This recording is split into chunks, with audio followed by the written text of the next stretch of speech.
A very good evening to all our viewers and welcome to Primetime News coming to you live from our Newsfirst studios in Colombo. I'm Arundhati. Let's start off with a look at the stories making headlines this evening. Inclement weather claims the lives of 3. More showers predicted for the next 24 hours. Rashad Badurti meets Rauf Hakim in Mecca. Minister SB says the strength of the government will be shown before the 14th. EU says hold vote immediately when parliament is convened. India says this should be handled within Sri Lanka. New ministers of health and housing calls for immediate audits of the ministries. England beats Sri Lanka by 211 runs in first test. Rangana Herath bids farewell to international cricket.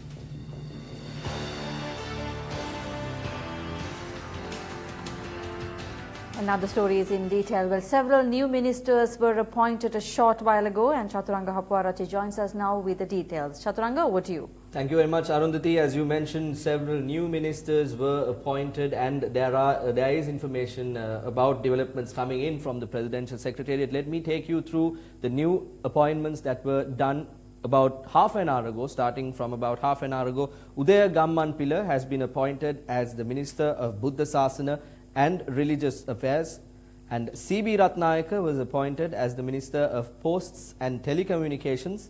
Johnston Fernando has been appointed as the Minister of Commerce, Consumer Affairs and Christian Affairs.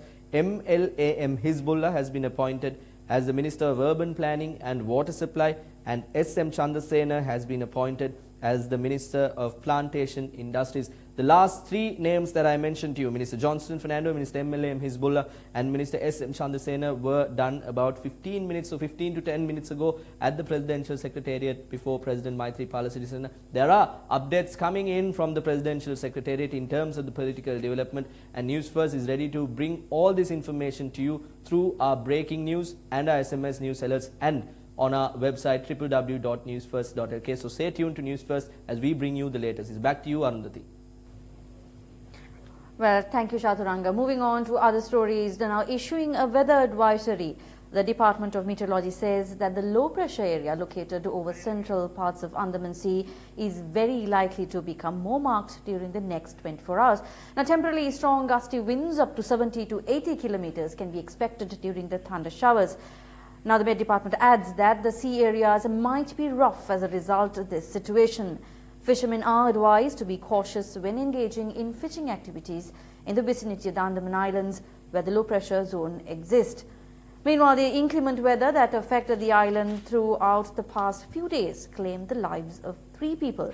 According to the Disaster Management Center, 27,949 people living in 13 districts have been affected by the adverse weather. Now, Assistant Director of the DMC, Pradeep Kodipilli, said that 2,500 displaced families are being sheltered at safe locations. The Met Department further predicts that showers or thunder showers of about 100 millimeters will occur in the western, southern, Sabargamur and central provinces tonight.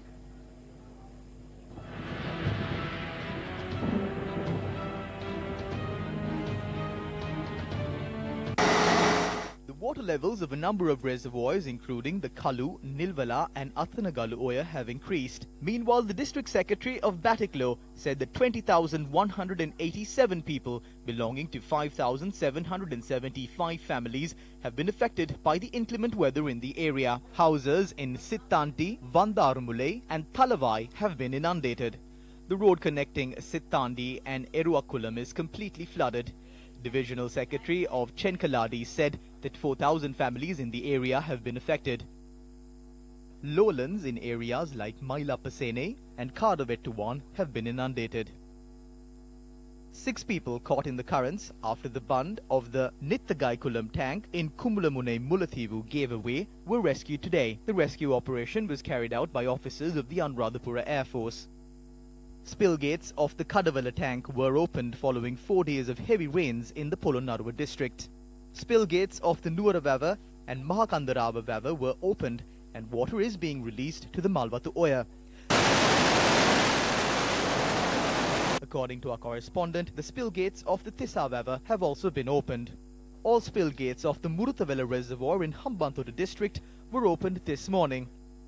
The spill gates of the Timbilavava in Chilau were damaged by the incessant rains experienced in the area during the past few days. With the spill gates of the reservoir giving away, many houses in the area were flooded.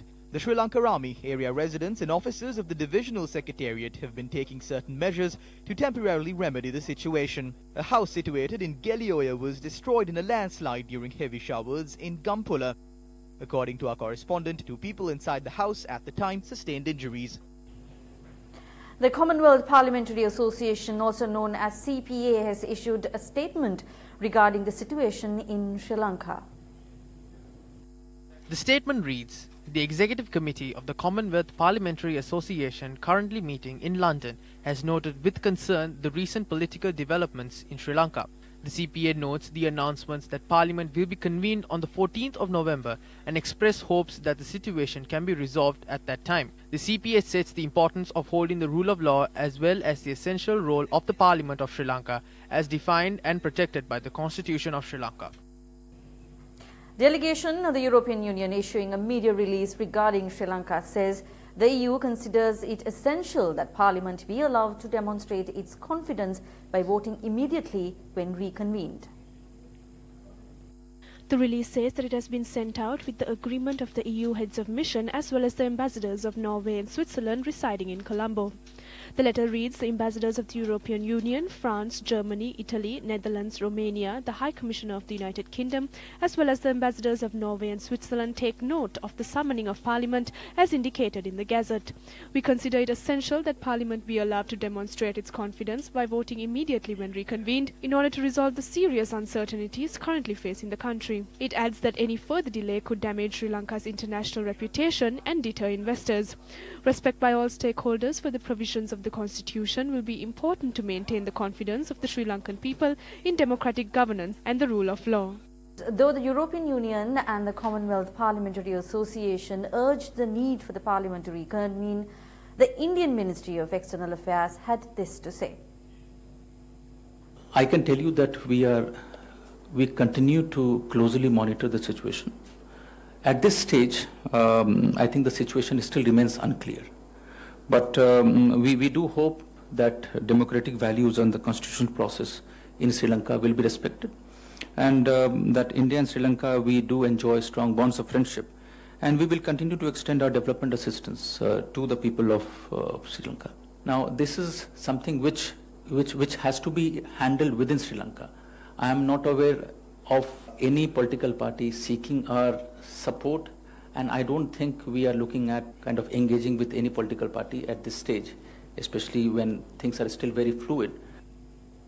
Sri Lankan Ambassador to Russia, Dr. Jayanta Tilaka, says he is convinced anything that has been retarding the pace of Sri Lanka-Russia agreements and bilateral cooperation will now be removed, and once this crisis is settled, both nations can move forward in accordance with agreements signed at a much faster pace and with greater political cohesion. Speaking to the Russian government officials, he said Sri Lanka is very grateful as a people and a state that the Russian Federation at this moment and at any other moment has never told Sri Lanka what to do. He added Russia always respected Sri Lanka and helped Sri Lanka protect national independence, national sovereignty, territorial integrity and unity. The ambassador, however, stressed voices from other parts of the world are saying that the views of the elected representatives should be heard, but these voices forgot that the highest elected representative in the country is the executive president, who would be elected by the country as a whole and can take the office if he or she has over 50% of the vote. Prime Minister Mahinda Rajapaksa expressed the following views at an event held in Colombo today.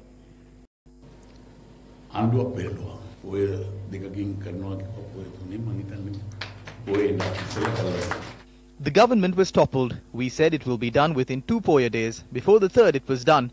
When I was invited to join this, a question of whether we are going to allow this country to go down the destructive path came before our hearts. We had a feeling that instead of just debating, we had a duty to stop this country from traveling on a path of destruction. What we did was to fulfill that duty. Some of my friends who are foreign delegates asked me why I couldn't be patient for another 6 to 8 months.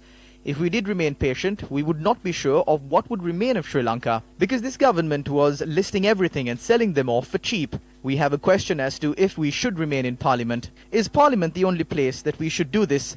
I have always felt that we should go to the people. The people of this country should decide as to whether the decision we took was right or wrong. Therefore, it is my strong belief that we should go to the people and get their endorsement on our actions.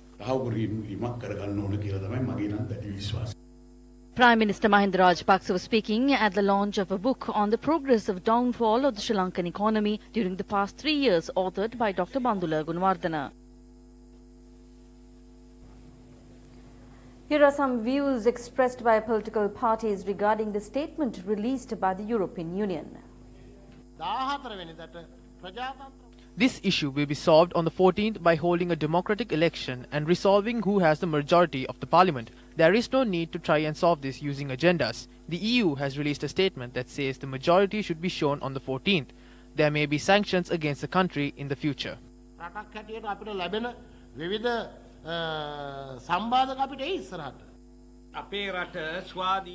country is an independent state. There is a legal mechanism for regulating sanctions in our country. The EU cannot interfere in this process. We follow it. We do not work according to what others say. The Speaker can't. Neither can we.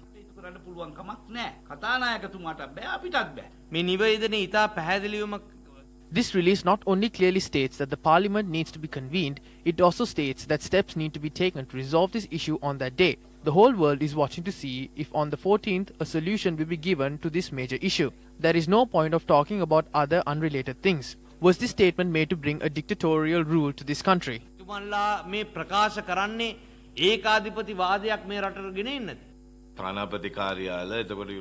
Both the embassies and the European Union has asked us to convene the Parliament as soon as possible. It was considering this that the President brought the Parliament session 2 days forward and will be held on the 14th.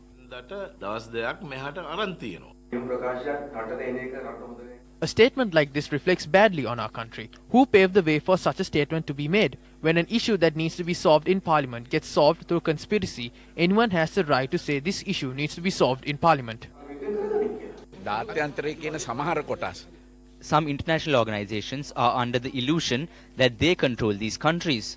This is a problem. We now have a different constitution from them. Our constitution is different. Our president is appointed by the vote of the general public. He is the head of the executive. Therefore, the EU cannot speak against him. They should remember that we are sovereign states.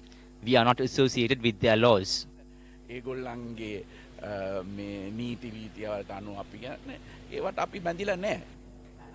Representatives of the Government Medical Officers Association and several other trade unions met Prime Minister Mahinda Rajapaksa this evening. The meeting was held at the Prime Minister's office. The Sri Lanka-Singapore Free Trade Agreement, amendments to the National Salaries and Wages Policy and several other topics were discussed at the meeting. The President accepted our request to cancel the signing of the Singapore FTA along with 3 other agreements and to implement a national trade policy with state support. Assuming duties today as the Minister of International Trade and Investment Promotion, Bandula Gunawardena commented on the Singapore Free Trade Agreement. We are not hoping to abolish an agreement signed between 2 countries. We are hoping to follow instructions given by the President and the Prime Minister regarding repackaging. As the subject minister, I am not planning on changing anything on arbitrary decisions.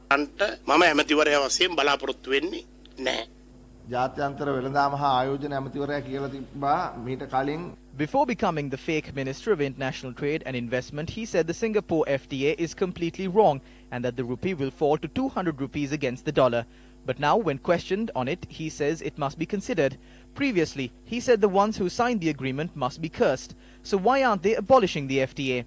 What this group of people did was deceiving the general public. මුලාවක් ජනතාව නොමගැරීමක් තමයි කරේ කියන දේ අපිට පේනවා. He must have thought that I am a cow. The Department of Commerce is under the Ministry of Industries. Standards Institute is not under this ministry, it's somewhere else. Just because we sit in these seats, the country will not move forward until these issues are solved. In the name of our country, I urge that these facilities be gazetted for our ministry. If not, we will manage with what is left.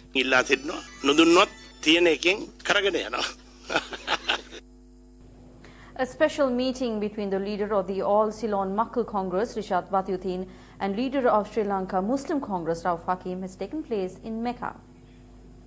The leader of the All Ceylon Muckle Congress, Rishat Watyuddin, has tweeted that the Muslim Congress parliamentarians were also present at the meeting. The MPs of the two political parties have gone to Mecca to perform the Umrah pilgrimage. Minister of Health Chamal Rajapaksa has instructed the ministry secretary to conduct a complete audit of the ministry prior to commencement of operations.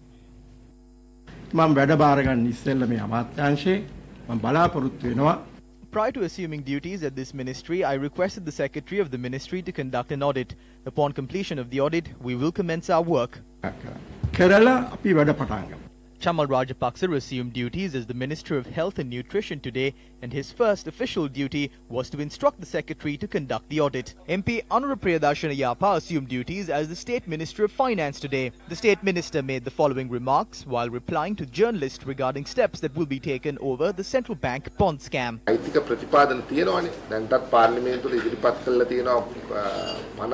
There are monetary provisions in place to address this issue. A bill will be presented to Parliament and it will enable the submissions of evidence recorded at the Commission in a court of law. We will be able to pass that in Parliament. Vimal Veeravansa assumed duties as the Minister of Housing and Social Welfare this evening. We request the Auditor General to conduct a complete audit of every institution under the purview of the Ministry and to provide a report as soon as possible. Minister of Public Administration, Home Affairs and Justice Susal Premajayantha expressed his views regarding the establishment of special courts in Sri Lanka.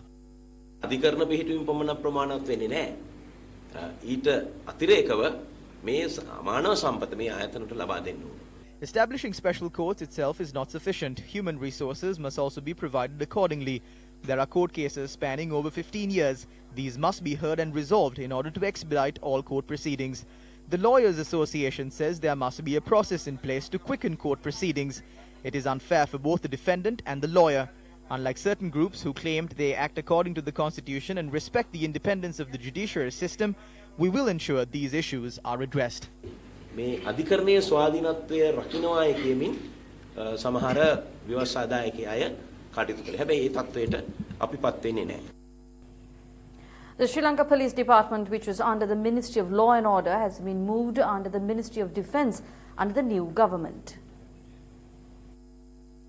According to a gazette notification announcing the distribution of subjects for respective ministers, notes that 17 government bodies including the 3 armed forces, Civil Security Department, National Cadet Corps, Department of Coast Conservation and National Media Centre have been moved under the Ministry of Defence, of which President Maithripala Sirisena is the subject minister. The Central Bank of Sri Lanka, all state banks and associated companies, the Public Utilities Commission of Sri Lanka have been moved under the Ministry of Finance and Economic Affairs, of which Prime Minister Mahinda Rajapaksa is the subject minister. Under the previous government, the Central Bank of Sri Lanka was vested under the Minister of National Policies and Economic Affairs, and state banks were under the Minister of Public Enterprises Development. Sri Lankan Airlines and Mihin Lanka, which were under the Minister of Public Enterprises under the previous government, now come under Nima Siripala de Silva, who is the Minister of Transport and Civil Aviation. Meanwhile, the Department of Government Printing has been brought under the purview of the Ministry of Defence through a gazette issued by the Presidential Secretariat.